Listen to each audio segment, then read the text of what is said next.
Hello there, everyone. Sam Leterna here at Kowloon's in Massachusetts, a wrestling food staple from what I understand. My guest today on Wrestle Tea is Biff Busick, 14-year veteran of the Squared Circle. You know him from WWE as Oni Lorcan, but he's done so much on the indies before that, working for PWG, Beyond, holding, tag team gold in WWE. So welcome, Biff. Thank you for having me. I'm very happy to be here today. Thank you so much for joining. Not a lot of you know this, but I used to wrestle, and when I did, I trained at Lance Storm's, and this was kind of the common ground that I was able to establish here to get this interview, I think. Biff has trained with Lance, and I want to get straight into training with you particularly. We will get to Storm Wrestling Academy specifically, but I think that the time that you started coming up in the business was still a bit more like old school than it is now, right? And you sought so much training at different schools, right? You started off with Chaotic, now New England Pro Wrestling, and then went to Storms, and then after that trained with Funaki in Texas. And I found that a lot of people would get, this word heat, right, for training at different places. Were you ever afraid of getting, flack for training at multiple places and seeking that education? Yeah, I definitely did when I first started. My first goal, though, when I wanted to get into wrestling, is I wanted to train at Lance's, but I didn't have the funds or the means to do it. So there was a show I used to watch. It was on Friday nights at 1 o'clock in the morning, and I remember I was in 8th grade, and I saw Rich Palladino, who's one of the announcers here at Beyond Wrestling, and he was the first thing I saw this one random night, and he was announcing a match between Kick-Ass Kyle Storm versus Latin Fury Louis Ortiz, and it was a best 2 out of 3 tables match. And yeah. Well, Dango. Kayfabe, we're fighting each other coming up. Yeah. So I want to say I respect you as a man and as a performer. All right? I don't respect you at all. I'm just going to leave because it's probably going to get cut out anyways. Yeah, I think you're a scumbag. You think I'm a scumbag? Yeah, you are. We're working the program. I forgot about that. Okay. You know we're allowed. See you, buddy. Hey. Dango, everyone.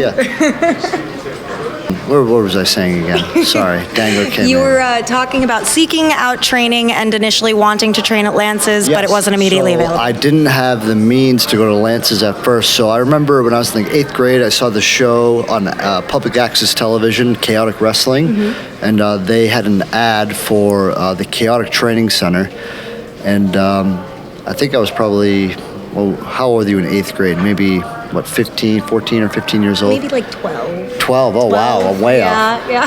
So I remember I was dead set on going, but then life gets in the way sometimes, stuff happens. So fast forward till I was about 22 years old, to where I finally was like, you know what?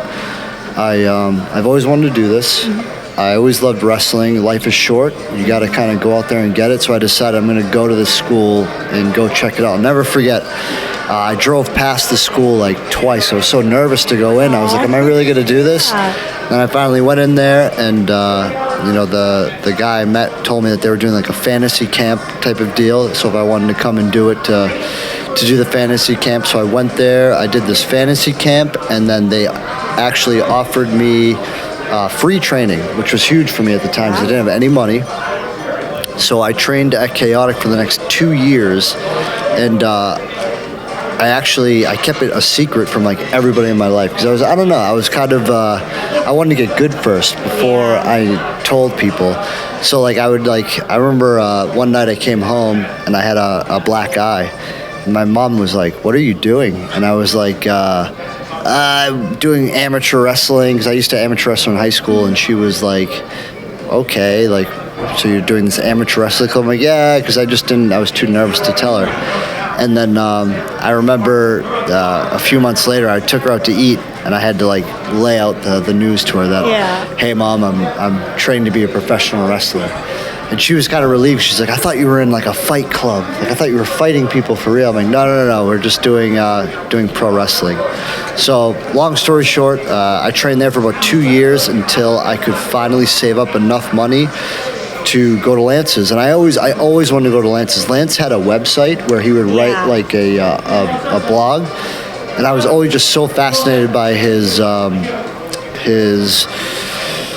just opinions on the business and how he would say things, and his just overall philosophy of how to wrestle. So as soon as I had the funds, I went there. I remember I drove 47 hours from Boston to Calgary. You drove? Yeah, I drove. And I trained there for 3 months. Lance was so good. I saw people at his camp train, and after that 3-month time period, they would have matches they should have no business having. Like Lance was that good to where he could show people how to have good psychology and make their stuff look good. And Lance was just it benefited me so much to train with Lance. I definitely wouldn't have gotten to where I've gotten today or gotten to the WWE without Lance. He was just an amazing trainer, and I still use so many things that he taught me today. And then I think after I left there, I was so broke, I had no money, that my brother lives in Dallas, and I'm not sure if you asked this, I was about to say, but I ended up moving down to Texas because my brother lives there, and Funaki has a school down there in San Antonio, so I trained with him for a little bit. So I kind of got all the different opinions, all the different viewpoints, all the different styles of kind of pro wrestling. I think that benefited me a lot to be able to work with different people of various styles. So I'm sorry to go off on a tangent if I'm talking too much, but started Chaotic, went to Calgary, trained with Lance, which was awesome, and then I moved down to Dallas, and trained with Funaki for a few months until I came back to the Northeast, and then I started just doing as many indies as I can. And one of the first indies is where we're at tonight, or after the show today, was Beyond Wrestling, which is really where I got kind of like my breakout, because they had YouTube and people could see my matches and stuff. So all that training really benefited me, and I will never forget all the. I mean, it was hard. It cost a lot of money. Oh yeah. But I'll say it was definitely worth it in the long run.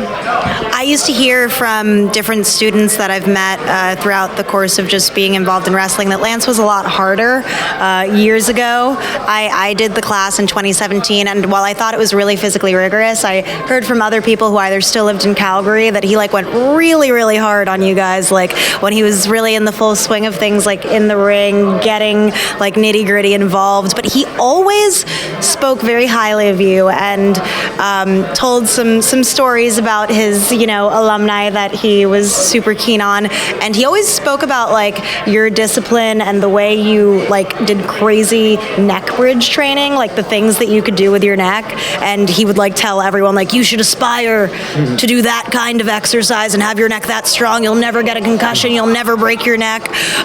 So you were definitely one of those people that was always mentioned, and for a lot of people, alumni like you, like Taya, like Chelsea, it keeps people kind of going when you see that there are people that can achieve who come from the same school as you. And while I don't wrestle anymore and I do the broadcasting end of things, I do feel that the psychology and the respect that Lance taught has really helped me with commentary and stuff like that, even because I have an understanding of the ebbs and flows of the match because of him. So I'm grateful for that. I'm grateful that you got to seek that training, because this brought us here to this interview, having a bit of common ground here. But through your training, did you develop your distinct style at any particular point while you were training with any of these three trainers, or is that something that evolved while you were on the independent wrestling scene? Tell me about that. That's a good question. It's funny. In Calgary, it's up in the mountains, right? Mm-hmm. So I'll never forget the first time because Lance for the first few months for the first few weeks, wouldn't even show you, wouldn't even show you wrestling moves. It would be all cardio. Yeah. And because the air is so thin up in the mountains, I remember I wasn't ready for that, and I blacked out because you're not used to that, the thin air. But it was beneficial in the long run because it made your cardio that much better. Mm-hmm. I remember after leaving Calgary, my cardio was probably the best it ever was. But as far as the style, I don't know. I think it's. I feel to be really good at wrestling, you have to train a lot, but you have to watch a lot of wrestling. You have to be very, very familiar with as many different aspects of this business as possible. And I don't know, I feel like I really like the guys that would wrestle like a hard-hitting style. I always enjoyed watching them, and I thought that, if all else fails, people enjoy violence. I know, as crazy as it sounds, but that is what people like to watch. If you watch UFC, if you watch boxing, people really like to see violent fights, and I was always drawn to that style. Now, I'm not a violent person by nature, but I think in wrestling, if you're gonna do it, being as physical as possible is what really draws people in. So I always enjoyed that style myself. So when I was trying to find myself and figure out how I wanted to present myself, I wanted to follow that style and try to do a hard-hitting style that if I might not be the most charismatic person in the world, I might not be like The Rock or The Miz or something like that, but when I get in the ring, I want people to say, I'm not sure if that's fake or if that's fake, but what I saw right there, that might be real. I don't know. So that guy's legit. Yeah, I always wanted to have that type of style. So I hope every time I go out there, I kind of portray that when people watch my matches. I would certainly say so. Your match with Low-Ki over this past weekend at House of Glory, I was watching that, and that was. That looked like a shoot for the most part. That was very physically intense. And you had never wrestled Low-Ki before in like the 24 years he's been in the business, the 14 years that you've been involved. So kind of shocking to me that you're two people that have such styles that mesh so well have never gotten in the ring. Yeah. But I guess that's the beauty of returning to independent wrestling in a way, right? Resolving maybe some unfinished business. Also, seeing wrestlers who've been coming up over the last couple of years that you've been away. There's so much talent on the indies right now. And when you chose to come back to Beyond, was that specifically because you wanted to do right by Beyond coming back and having that be your first match back to kind of add to the profile of Beyond as well? No, 100%. I owe Beyond so much. Like I told you before, when I got back from training with Lance and with Funaki, I kind of, nobody knew who I was really. So Beyond gave me a platform because they had YouTube and they had so many subscribers to where back then it was so hard to give promoters your matches. But with Beyond, they would post your match to YouTube, so it was very easy to show people what you can do. So with Beyond, I was able to actually make a name for myself. And that's something I'll never forget. Drew really gave me an opportunity, and I'll always appreciate that. I'll always remember it. And Beyond's my home. Beyond is a very special place. The fans are, all wrestling fans are some of the best fans ever. But the Beyond fans are very special. They're very loyal, and they're very passionate. And it means a lot to me, being in there and feeling their passion is, it's very hard to describe and put into words, but I'll do anything for Beyond. And I knew when I left WWE, the first place I was going to go was Beyond Wrestling. Did you ever find that when you were, say, in a WWE ring versus an independent wrestling ring, that sometimes you didn't necessarily feel that energy in the ring in a WWE ring? Not because it's WWE or anything like that, but just because either, the space is so big that the sound kind of releases and you can't hear the crowd. Do you find that it's like more of an authentic reaction that you get on the indies, like more audible to you, that it like helps you connect more in the match and know what the audience is looking for, what they're kind of biting into and stuff like that? Yeah, it's funny. I remember William Regal told me once there's two styles of wrestling. There's small room wrestling and big room wrestling. And he was referring to big room being the arenas. Yeah. And that's a certain style which could be, very awesome. But then there's another style of small room wrestling, more like independent wrestling. And that is a more, what's the word I'm looking for? It's just so much more, you're just so close to people. Intimate? Perfect, yes. That's the word I was looking for. It's such a more intimate feeling to where it's just a different style of wrestling, but it's very, very cool. And I always really enjoyed that intimate, having people right up against the ring. Mm-hmm. Because you have to, when you're in an arena, right, everything is times 10. You have to show people in the very back row what's going on. But when you're in an intimate setting like a small arena with 300-500 people, you have to do things differently because there's not people all the way up there. There's people right up against the ring, and it was challenging, but I liked that challenge. I always thought it was very cool to try to make those people believe rather than the large room, the arenas to believe. So, I mean, I think both sides have their benefits, but I like both of them. I mean, being in an arena and having thousands of people, get into what you're doing is an experience that is amazing.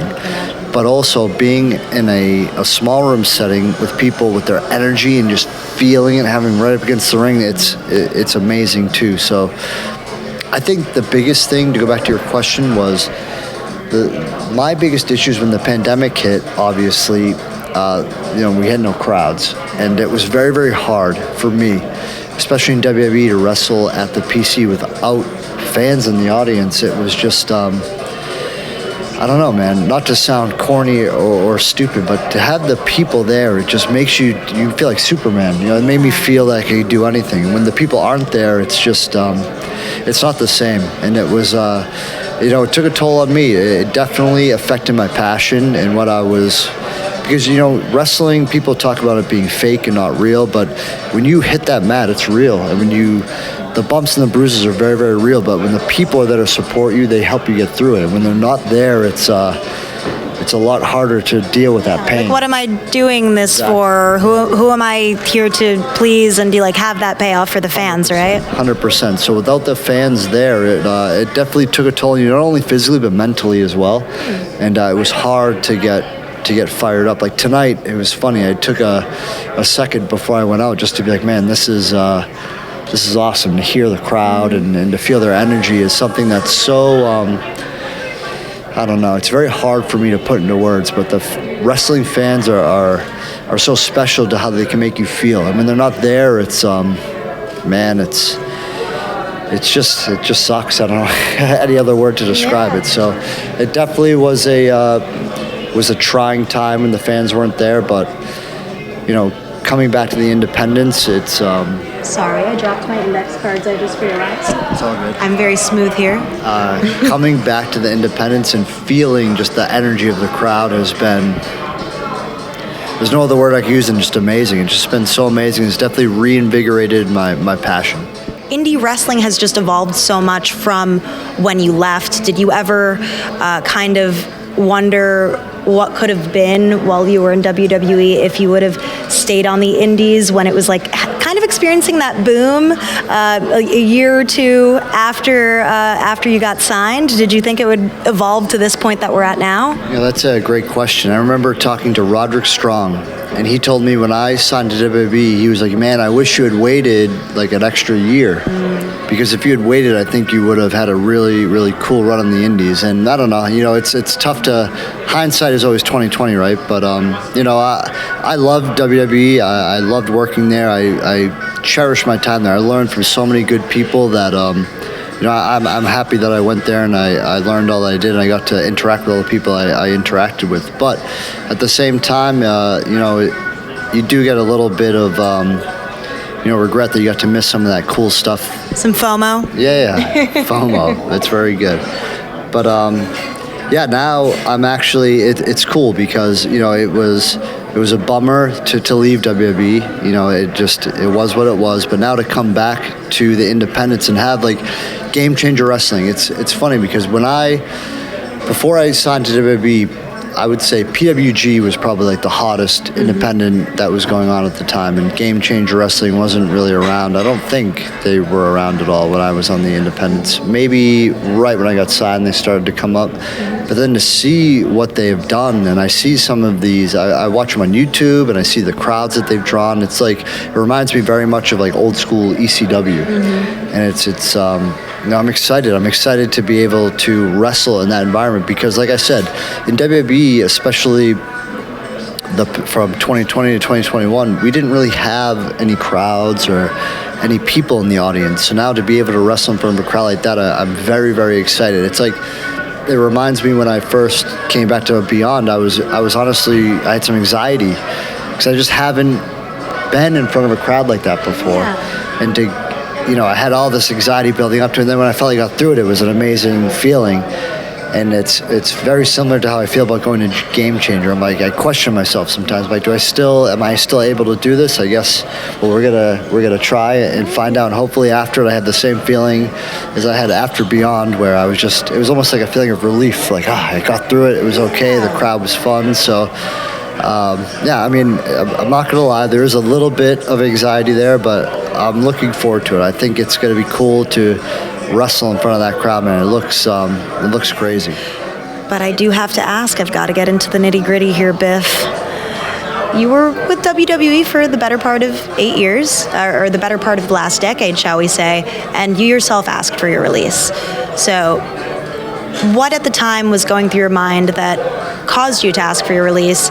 And I guess to that point, what do you wish to be your enduring legacy, not as an independent, not as someone signed to WWE, but as a pro wrestler?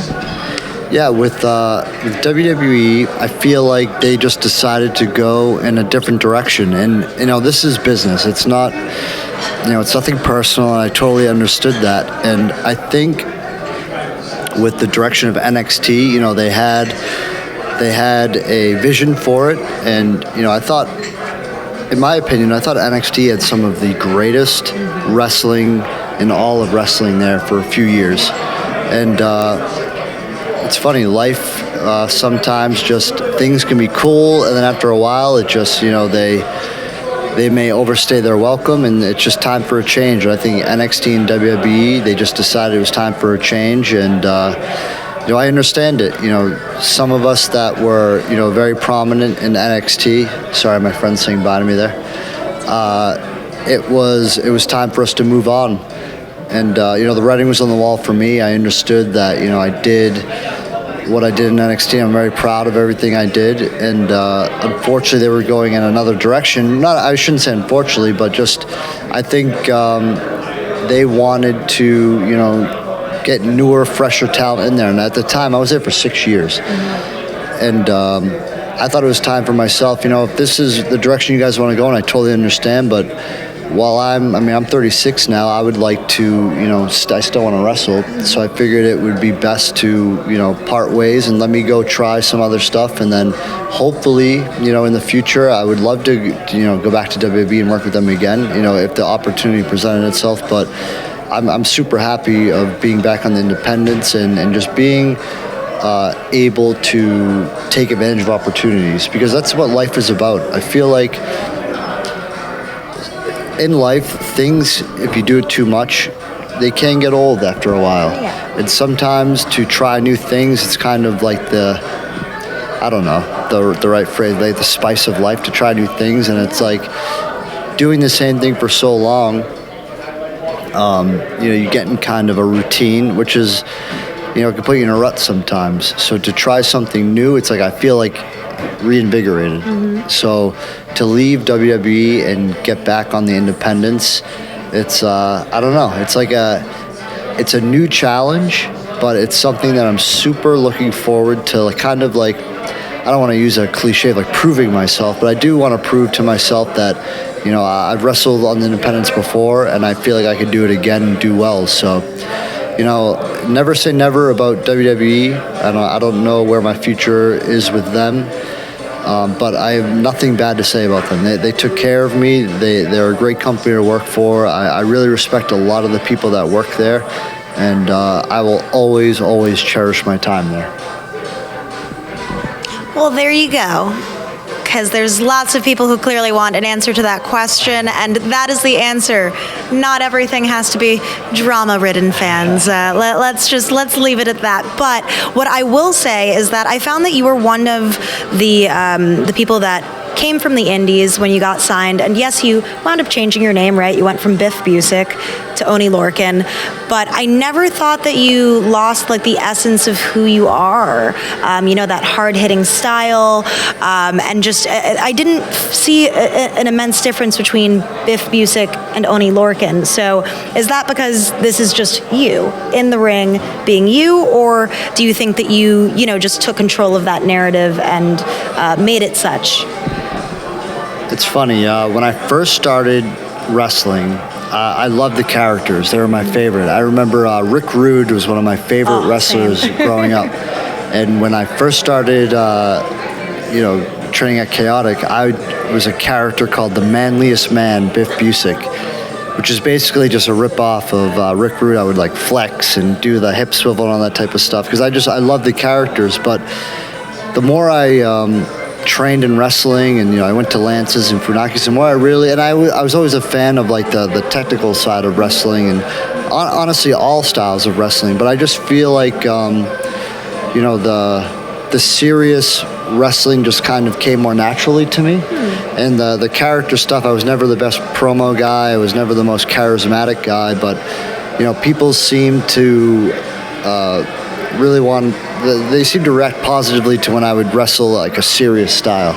And I enjoyed doing it a lot too. So when I got to WWE, I don't know, it came so natural to me to do that it's like, I feel like a lot of the times in wrestling, people try to be something, and when I would try to be a character, it wasn't authentic.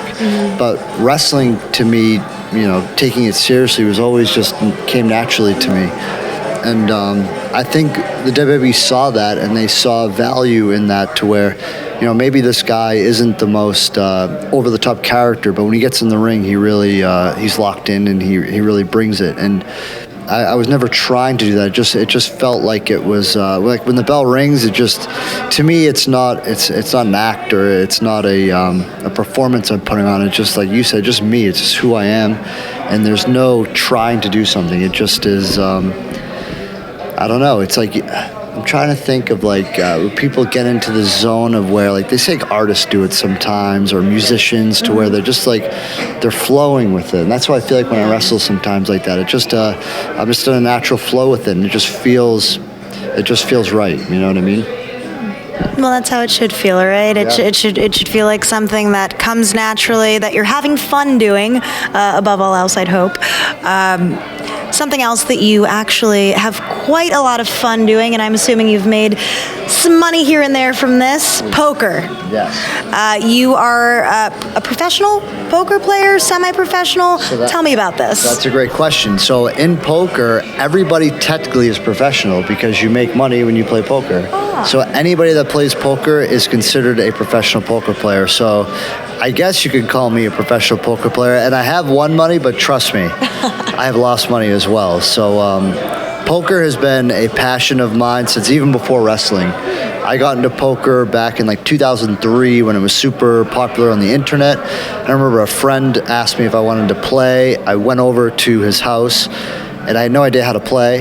And because I didn't know how to play and I felt stupid, it drove me to want to learn how to do it. And ever since then, I've just been super into studying it. Like, it was funny. I was never really a studious student back in school, but with poker, I've always enjoyed reading about it and studying it. And it's always just kind of been like my side hobby of my passion. And being in WWE, we'd have TVs like once a week, and then we would train a few days of the week as well. But it gave me some free time to kind of pursue it more. And now, I play pretty consistently. There's a group of NXT guys who were in the Kayfabe Poker Club, who I can't reveal exactly who all of them are, but we have guys from NXT, Raw, SmackDown, AEW, the Independents. We have a bunch of guys playing in it, and it's good fun. I enjoy it immensely, and it's something that I hope I can. Every time I travel to a new town, it's cool. Like I love casinos. I don't know. I love the atmosphere in casinos. To me, is like reminds me of a wrestling show, honestly, because it's just like there's a buzz in the air. And I don't know. I guess being a wrestler, I like that atmosphere. So every time I travel to different towns, I always like to kind of go check into the local casinos and play cards. And it's funny. They say, in wrestling, there's all these different characters, right? But if you sit down at a poker table, you will meet some of the most interesting characters and have some of the coolest conversations ever. And that's something that, I love to do. I love to meet new people, and I love to have cool conversations. That's something that is possible through poker. So not only can you win or lose money, but you can meet some cool people and just have fun and get out there and, experience all that the world has to offer through casinos and poker. The spice of life, right? The spice of life. 100%. What is the most that you've lost playing poker? What is the most that you've gained playing poker? It's a great question. So the most I've lost playing poker in one session is probably $2,500. I'll never forget it. It breaks my heart all the time. And the most I've ever won playing poker is probably around the same, probably around $2,000 in one session. I actually played at Foxwoods last night, and I played 1-2 no limit. I bought him for $300, and I cashed out at $10.57, so I made $757 last night. Nice. I sat at this table for 8 hours straight. That's the one thing with poker. It takes a lot of patience. You sit and you have to wait and be patient. But 8 hours. I made $757, and then after, man, my brain was like mush. I had to drive to this area for this show, but I thought the show was in Worcester, but it was actually in Somerville, so I got a hotel like an hour away, and that's a whole other story. Yeah, you mentioned that to me on Friday, and I was like, Worcester. All right, I'm not gonna correct him because I wish you did correct me because I went to the wrong place. But that's what poker will do sometimes. It makes you. I mean, it takes a lot of brain power, and after maybe your brain won't work so well. So that's what happened. Is there anything that you bring from wrestling to the poker table or vice versa? Oh, wow. Great question. Honestly, yes. In poker, aggressiveness always wins. You have to be very, very aggressive. And in wrestling, I like to be very aggressive. So I think being aggressive is what I take from wrestling and poker and vice versa. All right. Well, there you have it. If you're ever at a poker game and you run into Biff Busick, be aggressive because he's going to be aggressive with you, and then you're going to lose all your money. Oh, please don't take all my money, please.